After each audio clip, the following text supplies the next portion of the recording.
The silver Aston Martin broke down exactly 3 miles from nowhere, and Natalie Jensen found herself standing on the side of a desert highway watching a man in an $8,000 suit kick his tire like it had personally insulted his mother.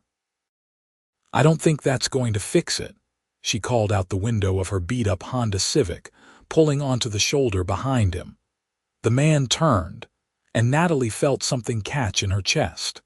He was tall, dark-haired, with the kind of sharp jawline that belonged on magazine covers. His white shirt was rolled up to his elbows, and even covered in a light sheen of sweat. He looked like he'd stepped out of a cologne commercial. "Unless you're a mechanic, I don't think anything's going to fix it," he said, but his voice carried a thread of humor despite the obvious frustration. Natalie killed her engine and stepped out. The Arizona heat hit her like a physical thing, making her grateful she'd worn shorts and a tank top for this drive. "I'm not a mechanic, but I've got water, a working phone, and I passed a town about 15 miles back." He glanced at the expensive watch on his wrist, then at the empty stretch of highway in both directions. "My phone died. I was supposed to be in Sedona 3 hours ago." "Well, I'm headed that direction. I can give you a lift if you want." The words came out before Natalie really thought them through. She'd been driving across the country for 5 days now, leaving behind her failed bakery in New Jersey and heading toward a fresh start in California. Picking up a stranded stranger wasn't part of the plan, but something about him made her want to help. He studied her for a long moment, and she watched the calculation happen behind his dark eyes. He was weighing risk versus reward, stranger danger versus being stranded in the desert. Finally, he nodded. "That would be incredible, thank you." "I'm Natalie," she said, extending her hand. His grip was firm, warm. Oliver Anderson." The name tickled something in the back of her mind, but she couldn't place it. She helped him grab a leather overnight bag from his trunk, and they both climbed into her significantly less impressive vehicle. "Sorry about the mess," she said, pushing aside empty coffee cups and a road atlas. "I've been living out of this thing for almost a week." "Road trip?" Oliver asked, buckling his seat bag. "More like a complete life overhaul," Natalie said, pulling back onto the highway. "Left everything behind in New Jersey, heading to San Francisco to move in with my sister and figure out what comes next." She expected him to give her that look, the one people always gave when she explained she'd walked away from her entire life, but Oliver just nodded thoughtfully. "Sometimes that's the bravest thing you can do, start over. What about you? Business trip to Sedona, something like that?" "I was supposed to meet with some investors who want to open a resort there. But honestly," he leaned his head back against the seat, "I'm starting to think the universe was telling me to cancel." They fell into an easy conversation that surprised them both. Oliver talked about growing up in Boston, about summers on Martha's Vineyard and winters in Aspen. Natalie shared stories about her childhood in Newark, about helping her mom in their tiny kitchen and dreaming of opening her own bakery someday. "So you did it," Oliver said. "Opened the bakery." "Yeah, for 3 years." Natalie kept her eyes on the road. "Turns out being good at baking doesn't mean you're good at running a business. I lost everything. Had to declare bankruptcy last month. I'm sorry. It sucked. It really, really sucked. But I learned a lot. And now I get to figure out what's next." She glanced over at him. "What do you do? Let me guess." "Lawyer," Oliver laughed, and the sound was warm, genuine. "Not quite. I'm in hospitality. Hotels mostly. Hence the investor meeting. They stopped for lunch at a small diner in a town that consisted of one main street and a whole lot of desert. The waitress, a woman named Dolores who looked like she'd been working there since the place opened in 1952, brought them menus and coffee without asking. "Where you two headed?" she asked, refilling Oliver's cup before he'd taken a sip. Sedona, Oliver said. San Francisco, Natalie said at the same time. Dolores raised an eyebrow. Well, which is it? Both, Natalie explained. I'm giving him a ride to Sedona, then continuing west. That's real nice of you, honey. Dolores patted her shoulder. Not many people stop to help strangers these days. After she walked away, Oliver leaned forward. She's right, you didn't have to stop. Yeah, I did. Natalie traced the rim of her coffee cup. 6 months ago, my car broke down on the Garden State Parkway. I was there for 2 hours before someone finally stopped. This guy named Marcus, he was a truck driver. He didn't just help me change my tire. He followed me to the nearest service station to make sure I got there safe. Wouldn't accept any money, just told me to help someone else someday. So you're paying it forward. Something like that. The food arrived, greasy and perfect, exactly what diner food should be. They ate and talked, and Natalie found herself laughing more than she had in months. Oliver was funny, self-deprecating in a way that felt genuine rather than performative. He asked her questions and actually listened to the answers. When she talked about her failed bakery, he didn't offer empty platitudes or unwanted advice. He just listened. The worst part, Natalie said, stealing a fry from his plate, was telling my mom. She'd invested her savings to help me get started. I had to tell her it was all gone. What did she say? She hugged me and told me she was proud of me for trying. Then she made me pierogi and we watched the Great British Bake Off until 3 in the morning. Natalie smiled at the memory. My mom's the best person I know. She sounds amazing. She is. What about your parents? Something shifted in Oliver's expression, a brief shadow passing over his features. My dad passed away 5 years ago. Heart attack. He was 58. Oliver, I'm so sorry. Thanks. My mom's doing okay. She lives in Florida now, spends most of her time on the golf course and spoiling my sister's kids. They paid the check and hit the road again. The landscape rolled by, all red rocks and endless sky. Natalie had her windows down and the wind whipped through the car, catching strands of her dark blonde hair and sending them dancing. You're not worried about the AC? Oliver asked, but he was smiling. Axe broken. Has been for 6 months. Besides, this is better. You can actually feel where you are. Oliver rolled down his window, and Natalie caught him grinning like a kid as the wind hit his face. They drove for another hour, singing badly to classic rock on the radio and playing a game where they made up life stories for the other drivers they passed. That guy, Oliver pointed at a pickup truck with Texas plates, former rodeo star. Now he travels the country selling artisanal beef jerky. And he's running from a broken heart, Natalie added. She chose the accountant over him. Tragic. What about her? He nodded toward a woman in a minivan. Soccer mom by day, romance novelist by night. Her pen name is something ridiculous like Scarlet Ravencrest. Oliver burst out laughing. How did you come up with that so fast? I read a lot of romance novels. They all have names like that. As they got closer to Sedona, Natalie felt an unexpected reluctance settling over her. The last 4 hours had been fun, easy in a way that nothing had been for a long time. She didn't want it to end. So where am I dropping you? She asked as they entered the city limits. Oliver pulled out his phone, finally charged from her car adapter. The resort is on the north side, but honestly it's getting late. Can I buy you dinner as a thank you? Natalie should have said no. She should have dropped him off and continued driving. She had a schedule, sort of. Her sister was expecting her in 2 days. Yeah, she said instead. Dinner sounds great. Oliver directed her to a small Italian restaurant tucked away from the main tourist areas.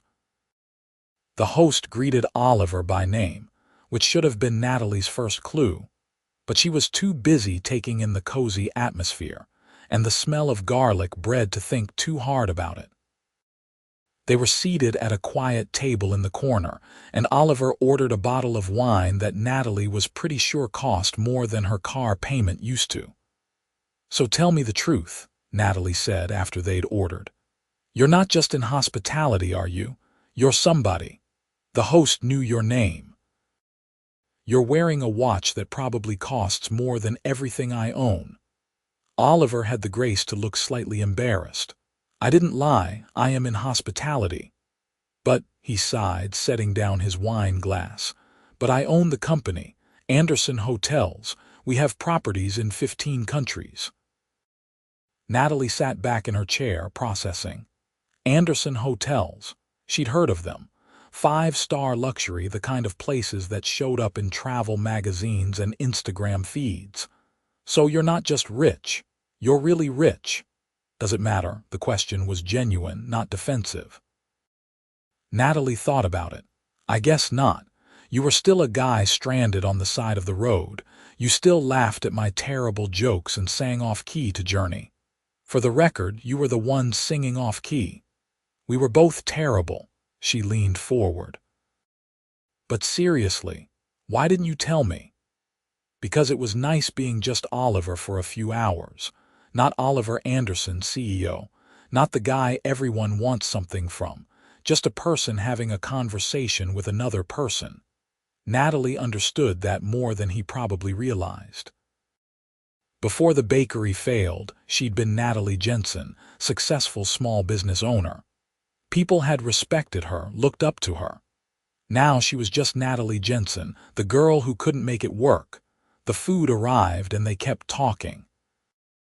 Oliver told her about taking over the company from his father, about the pressure and responsibility of managing thousands of employees and millions of dollars.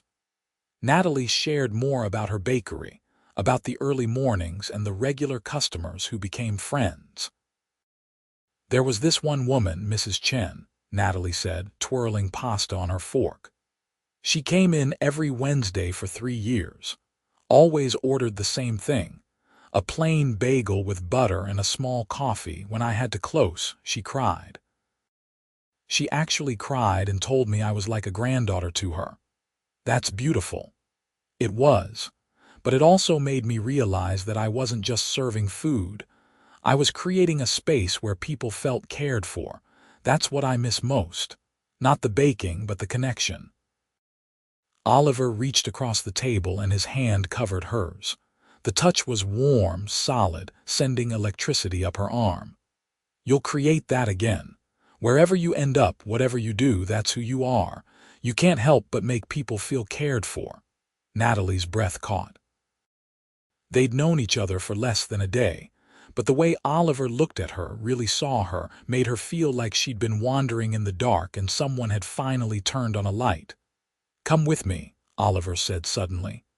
"What? To San Francisco?" "Well, not all the way. I need to go to Phoenix tomorrow for a meeting. Then I'm flying to Los Angeles to check on a property. Come with me. We'll drive together." "Oliver, I can't just—" "Why not? You're headed that direction anyway, and I—" He paused, and Natalie saw vulnerability flash across his face. "I don't want this to end yet." Every practical bone in Natalie's body screamed that this was crazy. You didn't extend a road trip with a millionaire you just met. You didn't let yourself get swept up in the romance of it all. You didn't risk your heart when you were barely holding the pieces together from the last time it broke. But then she looked at Oliver, really looked at him, and saw something that matched what she was feeling. A connection, unexpected and unexplainable, but undeniably real. "Okay," she said. "Phoenix and Los Angeles. Then I need to get to my sister's." Oliver's smile was bright enough to light up the entire restaurant. They got 2 rooms at a hotel that night. Oliver offered to put her up at the Anderson property in Sedona, but Natalie insisted on something smaller, more modest. They compromised on a decent place with a pool and continental breakfast. "I'll pick you up at 8, Oliver said, walking her to her door. "You're driving?" I rented a car. It's being delivered in the morning. He hesitated, standing close enough that Natalie could smell his cologne, something clean and expensive. Thank you for today, for stopping, for the ride, for dinner, for all of it. Thank you for making this the best day I've had in a really long time. Oliver lifted his hand, and for a moment Natalie thought he was going to kiss her. Instead, he brushed a strand of hair behind her ear, his fingers lingering against her cheek. Sleep well, Natalie. She barely slept at all. Every time she closed her eyes, she saw Oliver's face, heard his laugh, felt the warmth of his hand on hers. This was crazy. This was impulsive and irrational and completely unlike her. It was also the most alive she'd felt in years. The rental car turned out to be a Tesla Model S, sleek and silent and absolutely nothing like Natalie's Honda. Oliver programmed Phoenix into the GPS, and they headed south as the sun climbed higher in the sky. "Tell me about your sister," Oliver said as they cruised down the highway. "Nina. She's 2 years older than me, works in tech marketing, married to a great guy named David. They have a house in Pacific Heights with a guest room they're letting me use until I get on my feet. That's generous. Nina's always been the responsible one. Good grades, good job, good life choices. I'm the one who took risks. Nothing wrong with taking risks, even when they don't work out." Oliver glanced over at her. "Especially when they don't work out. That's how you learn what you're really made of." They stopped at a gas station outside Phoenix, and while Oliver filled the tank, Natalie went inside for snacks. She was debating between chips and cookies when a woman approached her. "Excuse me, aren't you with Oliver Anderson?" Natalie blinked. Yes." The woman's eyes went wide. "Oh my God, I knew it was him. I saw him on the cover of Forbes last month. Is he as gorgeous in person as he is in photos?" "More, actually," Natalie said, and the woman giggled before rushing back to her friend. When Natalie returned to the car, she tossed the bag of chips at Oliver.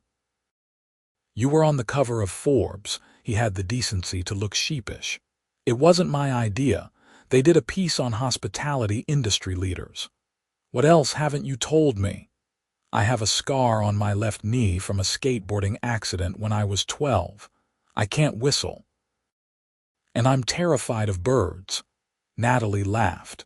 "Birds, all birds, even pigeons, especially pigeons." He shuddered dramatically. "They're dinosaurs, Natalie, tiny flying dinosaurs with dead eyes and a vendetta." She laughed until her sides hurt, and the tension from the gas station encounter melted away. Oliver's meeting in Phoenix was at one of his hotels, a stunning building downtown with marble floors and crystal chandeliers. He invited her to come up with him, but Natalie decided to wait in the cafe instead. She ordered a latte and pulled out her laptop, responding to emails and browsing job listings in San Francisco. Looking for work. Natalie looked up to find a woman standing by her table. She was probably in her 50s, with silver hair cut in a sharp bob and the kind of confidence that came with decades of experience. "Yeah, I'm moving to San Francisco next week." "What field?" "That's the question, isn't it?" Natalie closed her laptop. "I ran a bakery for 3 years, but that didn't work out. Now I'm trying to figure out what's next." The woman held out her hand. "Margaret Patterson. I run culinary operations for Anderson Hotels." "Oh," Natalie shook her hand. "I'm Natalie Jensen. I'm traveling with Oliver." Margaret's eyebrows rose slightly, but she smiled. "Mind if I sit?" They talked for the next hour. Margaret wanted to know everything about Natalie's bakery, about her recipes and her business model and what had gone wrong. Natalie found herself being more honest than she'd planned, explaining about the commercial rent increase she couldn't afford, the competition from a chain bakery that opened down the street, the loan payments she couldn't keep up with. "You know what I hear in all of that," Margaret said. someone who created something people loved. The business circumstances weren't in your favor, but the core of what you were doing was solid. Thank you for saying that. I'm not just saying it.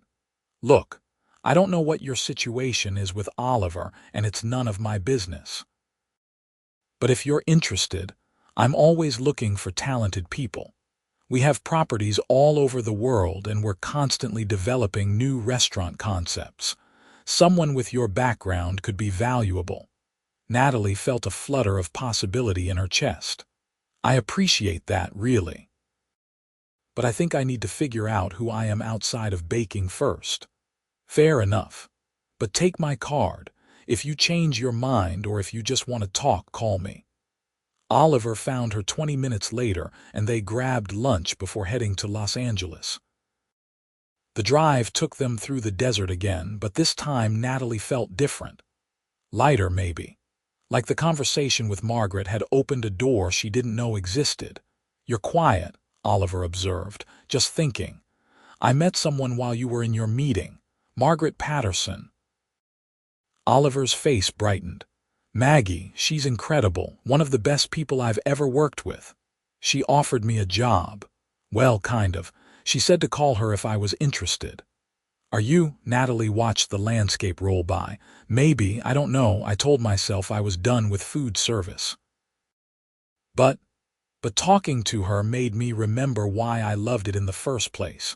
Not the stress or the business side, but creating something that brought people joy. Oliver reached over and took her hand. The gesture was becoming familiar, natural, like they'd been doing it for years instead of days. You don't have to decide anything right now. That's the beauty of where you are.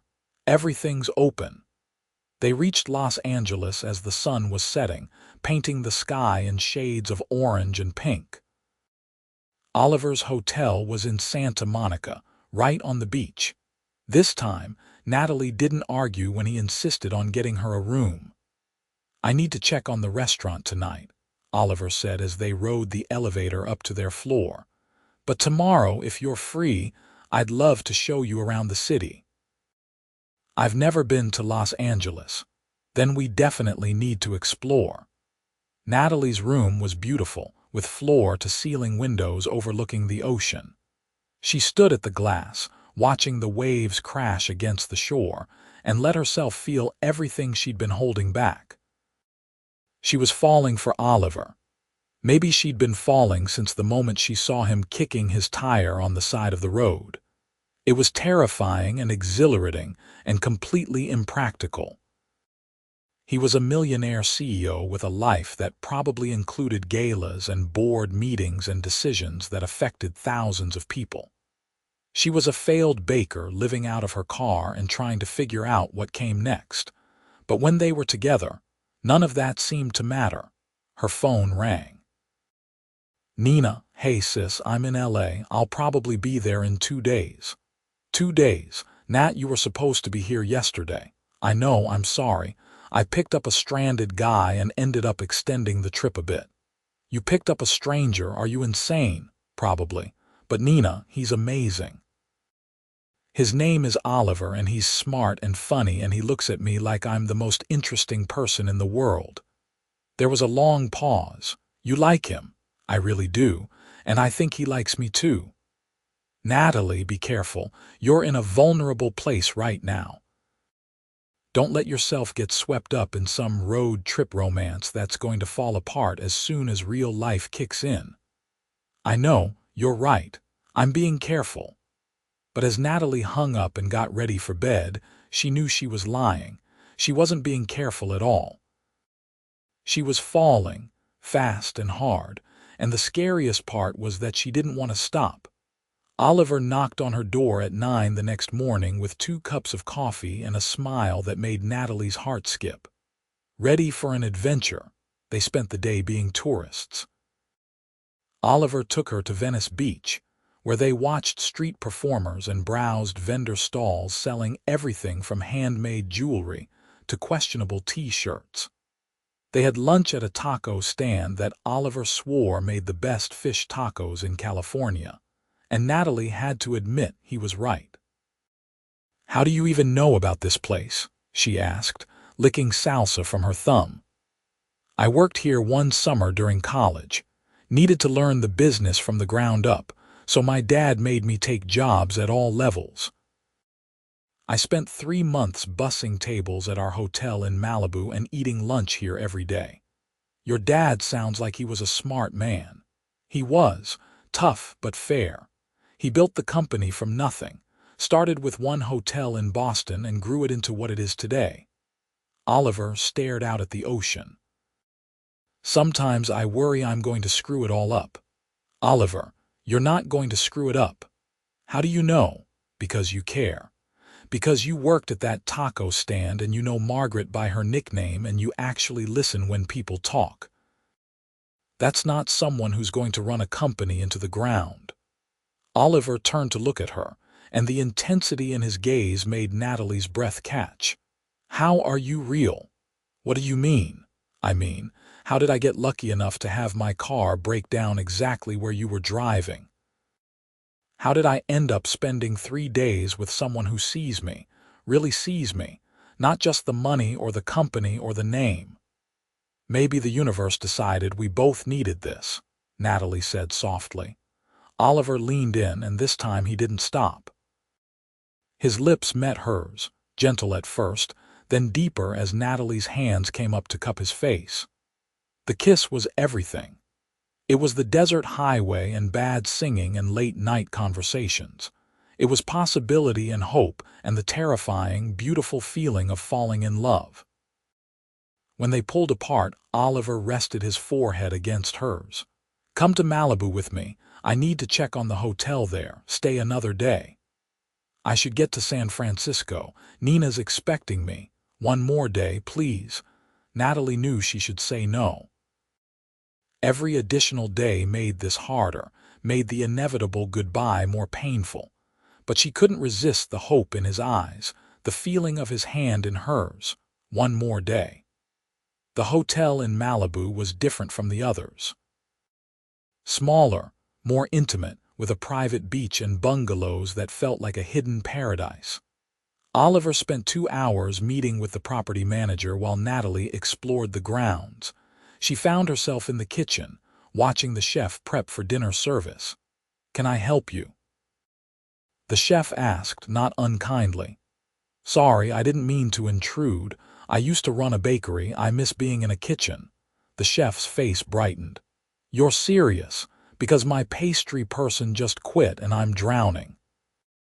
Before Natalie knew what was happening, she was putting on an apron and helping prep desserts. Her hands moved automatically, measuring and mixing and creating. The rhythm was familiar, comforting, like coming home after a long absence. Oliver found her 3 hours later, flour on her nose and a smile on her face. I've been looking everywhere for you, he said, then took in the scene. Are you working in my kitchen? Your chef needed help. I couldn't resist. She piped frosting onto a cake with practiced ease. This is what I've been missing. Not the business stress, just this. Creating something beautiful and knowing it's going to make someone's night a little better. Oliver watched her work, and Natalie could feel the weight of his gaze. When she finished the last cake, she turned to find him leaning against the counter with an expression she couldn't quite read. What? I'm in love with you, he said simply. The words hung in the air between them. The kitchen staff had discreetly disappeared, leaving them alone in the warm, flower-dusted space. Oliver, I know it's crazy, I know we just met, but I've never felt like this before. Like I've been waiting my whole life for someone, and I didn't even know it until you pulled over on that highway. Natalie's heart was pounding so hard she was sure he could hear it. I'm in love with you too, and it terrifies me. Why? Because I don't fit in your world. Because I'm broke and directionless, and everything I touch seems to fall apart. Because in a few days, you're going to go back to your real life, and I'm going to be living in my sister's guest room trying to find work as a barista or something. Oliver crossed the kitchen in 3 strides and took her face in his hands. Then don't go to San Francisco. Stay here. Stay with me. I can't just, why not? You said it yourself, everything's open, so choose this, choose us. Natalie wanted to. God, she wanted to so badly it physically hurt. But fear held her back, whispering all the ways this could go wrong. I need to think, she said finally. This is all happening so fast. Oliver nodded, though she could see the disappointment in his eyes. Okay, think, but Natalie, I meant what I said. I'm in love with you and I'm not going to change my mind. They had dinner on the beach that night, just the two of them and the sound of waves. The chef had prepared something special, multiple courses that showcased his talent, but Natalie barely tasted any of it. Her mind was spinning, caught between what she wanted and what seemed possible. Tell me about your perfect day, Oliver said, clearly trying to ease the tension. If you could do anything, go anywhere, what would it look like? Natalie thought about it. I'd wake up early before the sun. I'd bake bread, the kind that takes hours and fills the whole house with that amazing smell. Then I'd take a long walk, somewhere beautiful. Maybe along a beach like this one. I'd have lunch with people I love, laughing until my sides hurt. In the afternoon, I'd read a book in the sun. And at night, I'd cook dinner for someone special and we'd talk about everything and nothing until we fell asleep. That sounds perfect. What about you? Oliver was quiet for a moment. Honestly, my perfect day looks a lot like today, spending time with you, showing you things I love. Watching you light up when you're doing what you love. Maybe that's what I've been missing. Someone to share it all with. They walked along the beach after dinner, barefoot in the sand. The moon was full, casting silver light across the water. When I was building the bakery, Natalie said, I used to have this fantasy. I'd imagine being successful enough that I could take a month off and just travel. See the world, eat amazing food, have adventures. But when the business was running, I could never leave. And now that I have all the time in the world, I can't afford to go anywhere. Where would you want to go if money wasn't an issue? Italy. Definitely Italy. I'd take a cooking class in Tuscany and eat my weight in pasta. Oliver pulled out his phone. What are you doing next month? What? Seriously. What's your schedule in April? Oliver, I don't have a schedule. I'll probably be working some entry-level job and living in Nina's guest room. Come to Italy with me. I have a property in Florence that's about to reopen after renovations. I need to be there for the grand opening.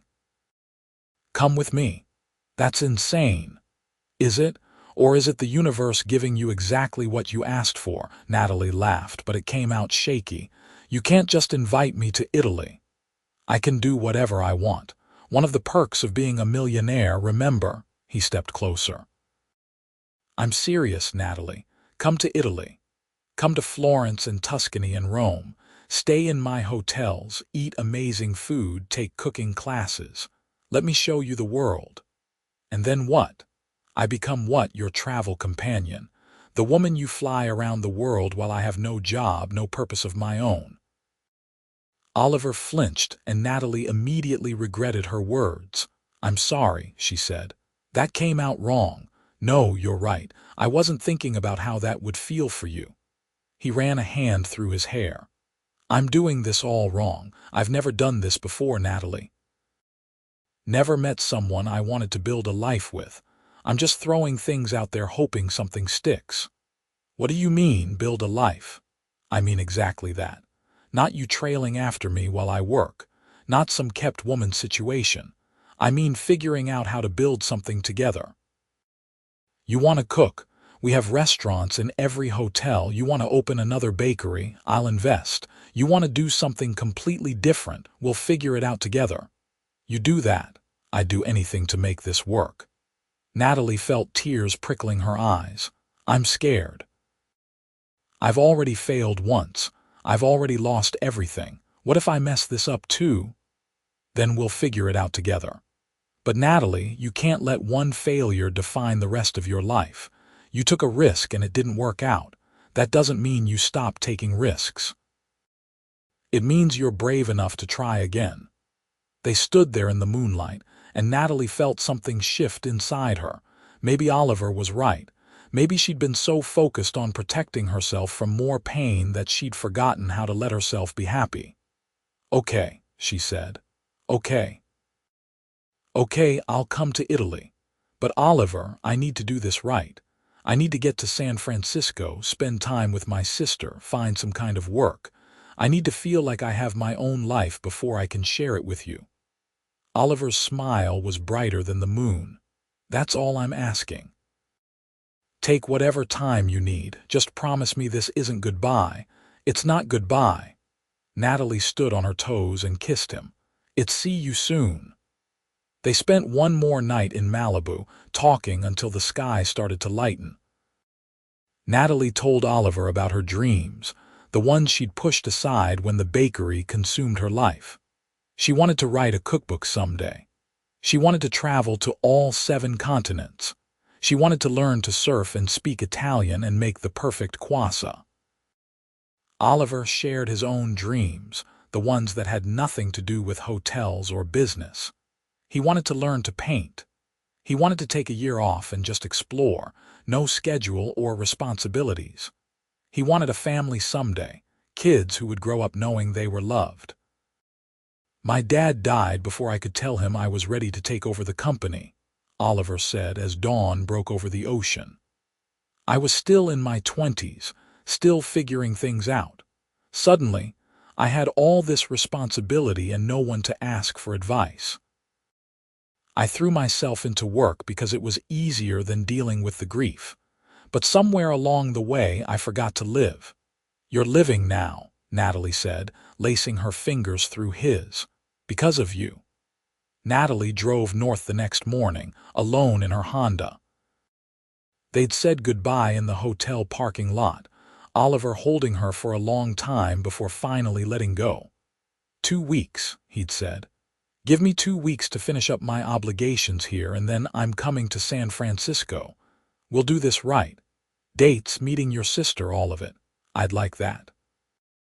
And Natalie, thank you for stopping on that highway, for taking a chance on a stranded stranger, for changing my life.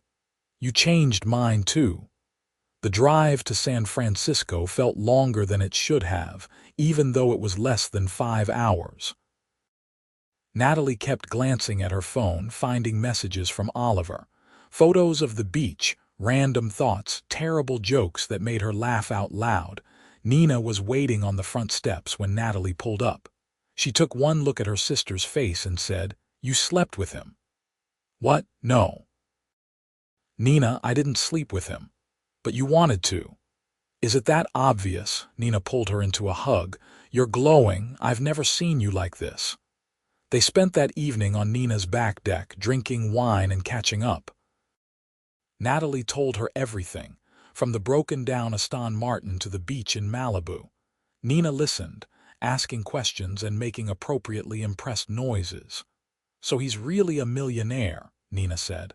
"Like multiple hotels, Forbes cover, actual millionaire." "Yeah. And he's in love with you," he says he is. "Nat, this is insane. This is like something out of a movie." "I know, that's what scares me. What if it doesn't work in real life? What if once the road trip magic wears off, we realize we have nothing in common?" Nina refilled their glasses. "Or what if it's real? What if you met someone incredible, and instead of being scared, you should be excited? You're the one who told me to be careful. That was before you told me everything. This isn't some random hookup. This is a guy who sees you, who wants to build something with you. Don't sabotage it because you're afraid." Over the next 2 weeks, Natalie settled into a routine. She applied for jobs, mostly in restaurant management and food service.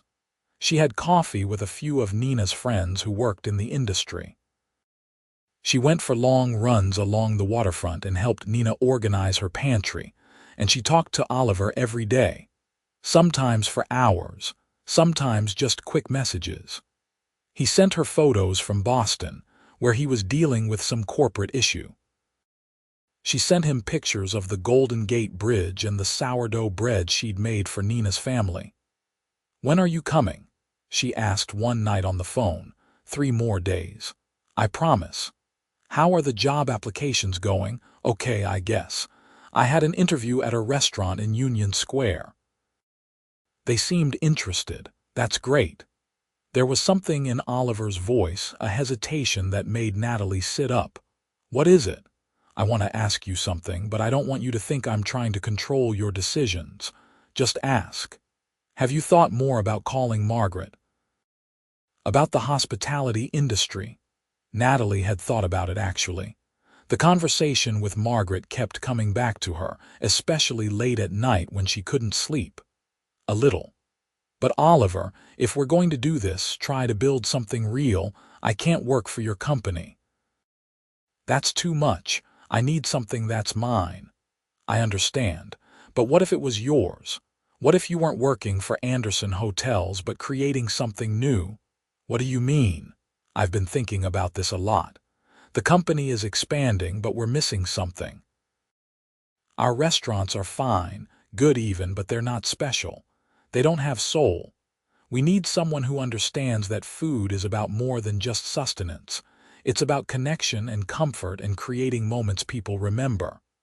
"Oliver, wait, let me finish. What if you came on as a consultant? Independent, your own company, your own vision. You could work with our chefs, develop new concepts, create something unique for each property. You'd have complete creative control, and you wouldn't answer to me. You'd answer to Margaret, but she'd give you the freedom to do what you do best." Natalie's mind was racing. "That's a huge responsibility. You can handle it. I've watched you in a kitchen, seen how you talk about food. You have a gift, Natalie.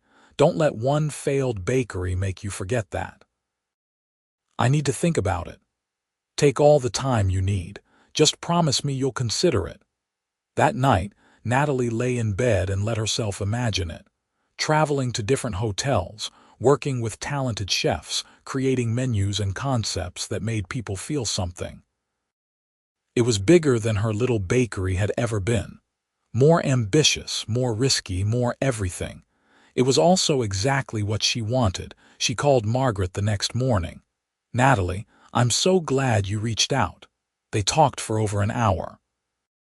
Margaret explained the company's vision, the properties that needed attention, the creative freedom she'd have. It wasn't a handout or a favor to Oliver. It was a real opportunity with real expectations. "I'm not going to lie to you," Margaret said. "This would be demanding. You'd be traveling constantly, working with people who aren't always easy to work with. But if you're up for the challenge, I think you could do something really special." "When would I start?" "How about we start with a trial project? Our Florence property opens next month. Oliver mentioned you might be there. What if you worked with our team there, developed some new menu items for the grand opening? If it goes well, we'll talk about a longer-term arrangement." "That sounds perfect." After she hung up, Natalie sat in the guest room and let herself feel it. Not the fear or the doubt, but the excitement, the possibility. She'd taken a risk once and it hadn't worked out. Now she was taking another risk, but this time she wasn't doing it alone. Oliver arrived in San Francisco on a Thursday evening, and Natalie met him at his hotel. When he opened the door, she launched herself into his arms. "I called Margaret. I'm doing it. The Florence project, and if that goes well, the whole thing." Oliver spun her around, laughing. "That's incredible. Natalie, I'm so proud of you. I'm terrified." "Good. That means it matters." They went to dinner that night at a small French restaurant, and Oliver met Nina and David. Natalie watched her sister study Oliver, looking for red flags or signs that this was all too good to be true. But by the end of the meal, even skeptical Nina was won over. "He's great," Nina whispered when the men went to pay the check. "And the way he looks at you, that's real, Nat. That's the kind of love people write songs about." Oliver took her to all his favorite places in San Francisco over the next few days. They walked through Golden Gate Park and ate dim sum in Chinatown. They rode the cable cars like tourists and watched the sea lions at Pier 39. "I can't believe you're scared of birds but not sea lions," Natalie teased as a particularly large male bellowed. "Sea lions are just fat ocean dogs. Birds are calculating raptors waiting for their moment to strike." Every moment felt precious, like they were building a foundation for something bigger. Oliver told her about his plans to expand the company into new markets. Natalie shared her ideas for the Florence restaurant, menu concepts that blended traditional Italian cooking with modern techniques. "What if we did a whole series?" she said one morning over coffee. "Not just one restaurant, but a concept that could work across multiple properties. Something that feels local to each place, but connected by a common thread." "What kind of thread?" "Comfort. Every culture has comfort food, those dishes that make you feel at home. What if we created restaurants that served elevated comfort food from wherever the hotel is located?" Oliver was staring at her with that look again, the one that made her heart skip. "You're brilliant. Has anyone told you that lately? You might have mentioned it once or twice." The month before Florence passed in a blur of planning and preparation. Natalie worked with Margaret and the Florence team remotely, developing recipes and sourcing ingredients. She took an intensive Italian language course and read everything she could about Tuscan cuisine. Oliver had to travel for work, but he called every night. They'd talk for hours about everything and nothing. He told her about difficult board meetings and problem properties. She shared her anxieties about the upcoming project, her fear that she'd get to Italy and freeze. "You're not going to freeze," Oliver said firmly. "You're going to walk into that kitchen and do what you do best, and I'll be right there with you. Promise, promise." They flew to Florence together in early April. Oliver had offered his private jet, but Natalie insisted on commercial. She wasn't ready for that level of wealth yet, needed to maintain some connection to her old life. "Baby steps," she told him. "Baby steps," he agreed, holding her hand as they boarded the plane. Florence was everything Natalie had dreamed. The city was beautiful, all terracotta roofs and Renaissance architecture. The hotel was stunning, a converted palazzo right in the heart of the city. And the kitchen was a dream, with state-of-the-art equipment and a team of talented chefs eager to work with her. The first few days were intense. Natalie met with suppliers, tasted ingredients, and worked with the head chef to develop a menu that honored traditional Tuscan cooking while adding her own spin. There were challenges. Language barriers, different cooking techniques, ingredients that behaved differently than she expected. But there were also moments of pure joy. The first time she nailed a handmade pasta dish and saw the chef's face light up. The afternoon she spent with a local nonna learning to make authentic ragu. The evening she and Oliver explored the city, getting lost in tiny streets and stumbling upon the perfect little wine bar. "This is what I wanted," Natalie said, leaning against Oliver on a bridge overlooking the Arno. "Not just the work, but this. Experiencing the world, building something meaningful, doing it with someone I love." Oliver kissed the top of her head. "I love you, Natalie Jensen." "I love you too, Oliver Anderson." The grand opening was a massive success. Natalie's menu was a hit, with food critics and guests raving about the creative dishes and warm atmosphere. Margaret pulled her aside after service. "You did it. This is exactly what we needed. Thank you for taking a chance on me. Thank you for taking a chance on yourself." So, ready to talk about the next project? Over the next 6 months, Natalie traveled to 10 different cities, working with hotel teams to develop unique dining concepts. She went to Barcelona and Paris, to Tokyo and Sydney.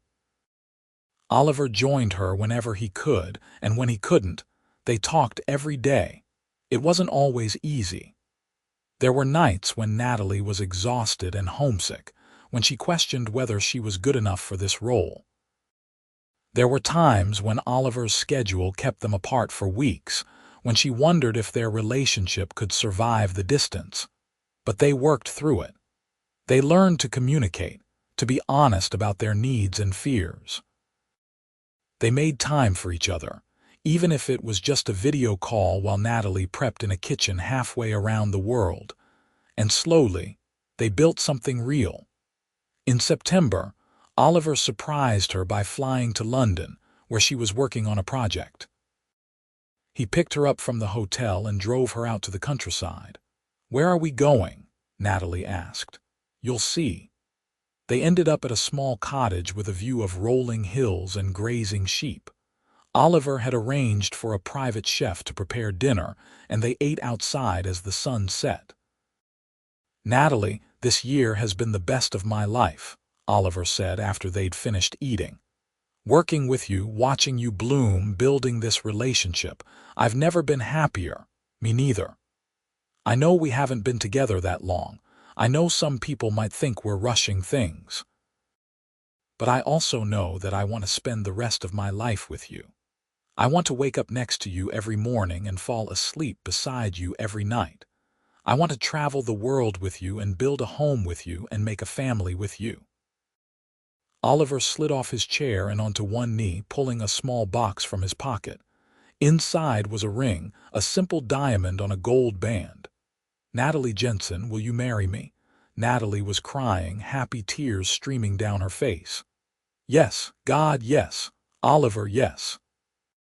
He slipped the ring on her finger and pulled her into a kiss. In that moment, everything felt right.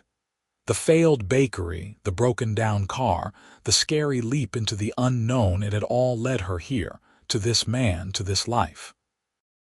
They got married 6 months later in a small ceremony on a beach in Malibu, the same beach where they'd walked in the moonlight and fallen in love. Nina was Natalie's maid of honor. Oliver's best friend from college stood up as his best man.